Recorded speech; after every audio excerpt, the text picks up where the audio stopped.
And that doesn't share that I've come to realize, in particular upon witnessing all that has transpired lately, politicians in the West who have claimed to stand up for democracy and human rights and freedoms, at the end of the day, they still put their interests before all these. And Edison replied, saying that when I first arrived to Europe, I was also thinking that I would just live my own life well. But who would have ever expected that the Wuhan virus reached the entire world? It's only been less than 2 decades since the SARS outbreak in China. And who knows when in the future this may happen again. It is therefore impossible for me to just stand by and not take any action. And Edison shared a short video clip showing 2 Chinese pro-democracy activists holding banners in front of the Chinese consulate in New York, voicing their demands to end the communist dictatorship and calling for the CCP to give the rights to free speech and free assembly back to the Chinese people.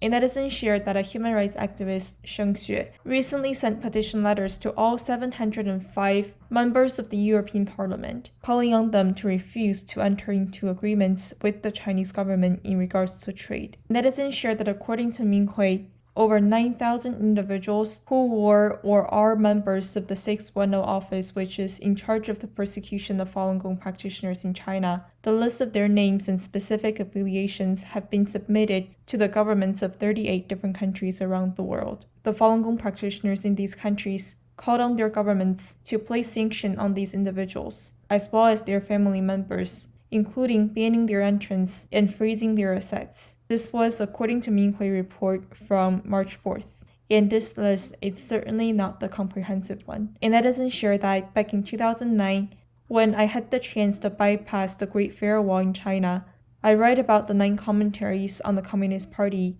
and learned about the Great Famine, the Cultural Revolution, the June 4th Tiananmen Square Massacre, and the CCP's persecution campaign against Falun Gong. Ever since then, I've been sharing with people around me about the evils of the CCP, and I sincerely believe that the day the CCP reaches the final stage of collapse will be the time that the Chinese people will eventually be able to lead normal lives again. And Edison shared that by issuing an unprecedented number of executive orders during the very early days of his time in office, Biden has strongly pushed socialist policies that have and will continue to damage American economy. While in the meantime, he has entirely reversed the Trump-era foreign policies, including specifically toward the Chinese Communist Party. Recently, Senator Ted Cruz said, "From Joe Biden to the advisors he surrounds himself with, the Biden administration has rushed to embrace the worst elements of the Chinese Communist Party by rejoining the World Health Organization, an organization that has done the bidding of the CCP and covered up COVID, and Biden's pick to run the Department of Health and Human Services defended the CCP against allegations of human rights abuses, claiming that China has a different perspective on the issue.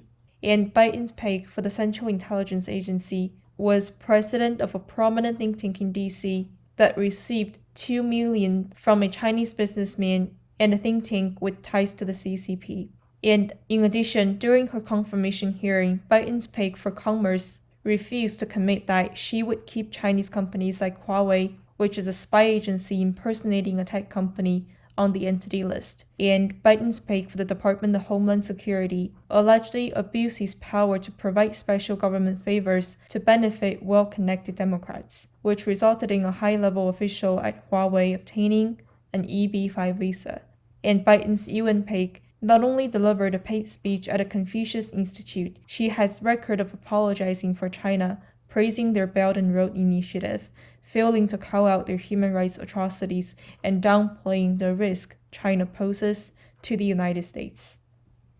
A netizen shared that recently the governor of Florida unveiled sweeping legislation aimed at confronting the CCP influence. At a news conference, he said, "We need to take action, stand firm against the Chinese Communist Party and foreign influence and interference in American research, education, and public affairs." He said the legislation will close loopholes and strengthen institution vetting and apply common sense protections, starting with the Florida education system, which is a primary target of influence by the CCP. The Chinese Communist Party's mass infiltration and theft of American research is well documented, resulting in numerous arrests at college campuses across the country just within the last couple of years. It's high time we tackle these issues and eliminate any tolerance of clandestine foreign influence in our schools. The governor also specifically mentioned the Trump administration's efforts to strike back at the Confucius Institute efforts to indoctrinate in Florida's education system. This bill will stop taxpayer dollars being used to fund those efforts. The bill will also require any school, company, or government entity to report any gift greater than $50,000 either directly or indirectly from any foreign government or person, and it requires stronger review and vetting of travel and research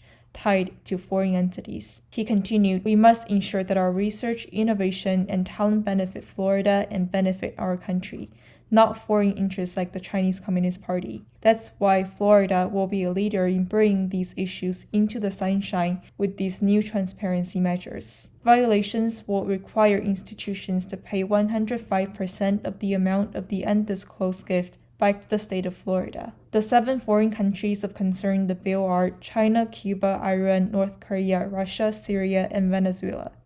Child, we will take you in. Child, we will bring you home. You'll be a flower that sees the spring.